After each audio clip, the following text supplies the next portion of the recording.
গ্রামের মানুষের জায়গা জমি দিয়ে একটু বুদ্ধি খাটিয়ে চললে বাজার থেকে আসলে কোনো সবজি কিনে খাওয়া লাগে না। এমনি আমরা কিন্তু যতদূর পেরেছি ততদূর কিন্তু সবজি চাষ করেছি। আর বাড়িতে যদি হাঁস মুরগি থাকে তাহলে তো আর কোনো কথাই নেই। আসসালামু আলাইকুম, কি অবস্থা সবার, কেমন আছে? সকালবেলা উঠে চলে গেছি আমাদের সবজি বাগানে। মাশাআল্লাহ, আলহামদুলিল্লাহ, দেখেন আমাদের সবজি বাগানে লাউগুলো কতগুলো লাউ ধরে আছে। সকালবেলা ঘুম থেকে উঠে সবজি বাগানে চলে যায়, যে কোনো একটা সবজি নিয়ে চলে আসি রান্না করার জন্য। এখানে শুধু লাউ গাছ লাগানো নাই, এখানে কিন্তু কুমড়া গাছও লাগানো আছে। লাউ আর কুমড়া কিন্তু একসাথে লাগানো হয়েছে। সবগুলো কিন্তু কচি কচি লাউ, আর দেখতে কিন্তু ভীষণ সুন্দর। আসলে সবগুলো একসাথে বড় হয়ে গেছে, সবগুলোই বিক্রি করে দেওয়া লাগবে, সবগুলো তো রান্না করে শেষ করা যাবে না। সব লাউগুলো কিন্তু একটা একটা করে দেখতেছিলাম কোনটা রেখে কোনটা নিব, যেটা বেশি সুন্দর বেশি ফ্রেশ সেটাই কিন্তু আমি কেটে নিব রান্না করার জন্য। লাউয়ের তরকারি আমার মনে হয় কম বেশি সবাই পছন্দ করে। লাউ 12 মাসের সবজি, আর এই লাউ খেতে কিন্তু একদমই বেশ লাগে না। আমার কাছে কিন্তু খুবই পছন্দ, প্রত্যেক দিনই মনে হয় যে রান্না করে খাই। আর ডিম দিয়ে রান্না করলে তো ভীষণ মজা লাগে। একটু আগে বলেছিলাম কিন্তু শুধু লাউই করিনি, এখানে লাউয়ের সাথে কিন্তু কুমড়া গাছও লাগানো আছে, আর তার সাথে কিন্তু নিচে যে কচু গাছ লাগানো আছে। একটু বুদ্ধি খাটিয়ে করলে কিন্তু এক জায়গাতে অনেক রকম করে খাওয়া যায়। যাই হোক, আমি এই লাউটাই কেটে নিব। এই লাউটাই আমার কাছে কিন্তু বেশি ভালো লেগেছে, এটা একদমই কচি, এইটাই কেটে নিয়ে যাব।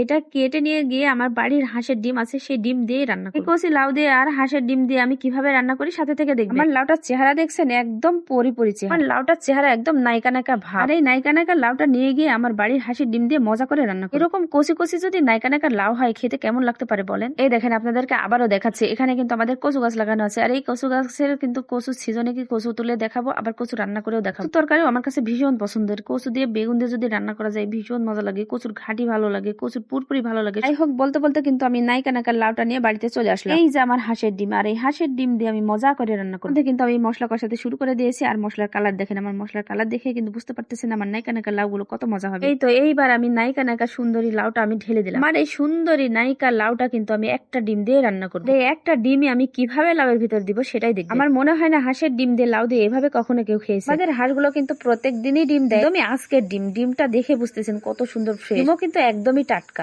সবজি যেমন মজা, তেমনি ডিমও কিন্তু টাটকা টাটকা বেশি মজা। আপনারা যতই ফ্রিজে রেখে খান, টাটকার মতো কিন্তু স্বাদ পাবেন না। ডিমটা আমি চামচের সাহায্যে কিন্তু মাখিয়ে নিলাম। এর ভিতরে কিন্তু শুধু লবণ দিয়েছি, হলুদ মরিচ কিছুই দিই নাই। ডিমটা কিন্তু আমি অনেকক্ষণ ধরে ফেটিয়ে নিয়েছি। এইভাবে করে অনেকক্ষণ নাড়াচাড়া করে যদি ফেটিয়ে নেওয়া যায় তাহলে কিন্তু তরকারির ভিতর দিলে অনেকটা ভালো হয়। আপনারা হয়তো বা মনে করেছিলেন আমি ডিমটা আলাদা করে ভেজে নেবো। আমি কিন্তু ডিমটা আলাদা করে একদমই ভেজে নেবো না, আমি এভাবে করে তরকারির ভিতরে ঢেলে দেবো। সরাসরি কাঁচা ডিম কিন্তু আমি তরকারির ভিতরে এভাবে করে ঢেলে দিলাম। কাঁচা ডিম যদি এভাবে করে লাউয়ের মধ্যে ঢেলে দেওয়া যায়, লাউয়ের স্বাদ কিন্তু দ্বিগুণ হয়ে যায়। না হয় এভাবে করে রান্না করে দেখবেন আমার মতো করে, আমি যেভাবে রান্না করতেছি। আসলে লাউ যখন কষানো হয়ে যাবে, ঝোল দেওয়া হয়ে যাবে, একটা বলক চলে আসলে যেভাবে করে ডিমগুলো মাখালাম, ওইভাবে করে মাখানো ডিমগুলো এভাবে করে ঢেলে দিতে হবে। লাউয়ের তরকারিতে যে যতই মশলা দেন না কেন, জিরা গুঁড়া দিলেই যথেষ্ট। জিরা গুঁড়া দিলে কিন্তু লাউয়ের তরকারি বেশ। লাউয়ের সাথে একটা ডিম আর এইভাবে করে জিরা গুঁড়াই যথেষ্ট। এভাবে করে একটা লাউ একটা ডিম আর এইভাবে করে জিরা গুঁড়া দিয়ে রান্না করে দেখবেন। এভাবে করে যদি একদিন খান, আমার বিশ্বাস প্রত্যেক দিন কিন্তু খাইতে চাবেন। যারা যারা এরকম করে লাউ রান্না করে খেতে চান তারা তারা আমাদের বাড়িতে চলে আসবে। যাই হোক, এতক্ষণ ধরে বকবক করলাম। আর ভিডিওটি যদি আপনাদের কাছে ভালো লাগে অবশ্যই লাইক কমেন্ট শেয়ার করে পাশে থাকবেন। আর সবাই অনেক অনেক বেশি ভালো থাকবেন, সুস্থ থাকবেন, আর আমার জন্য দোয়া করবেন। আল্লাহ হাফেজ।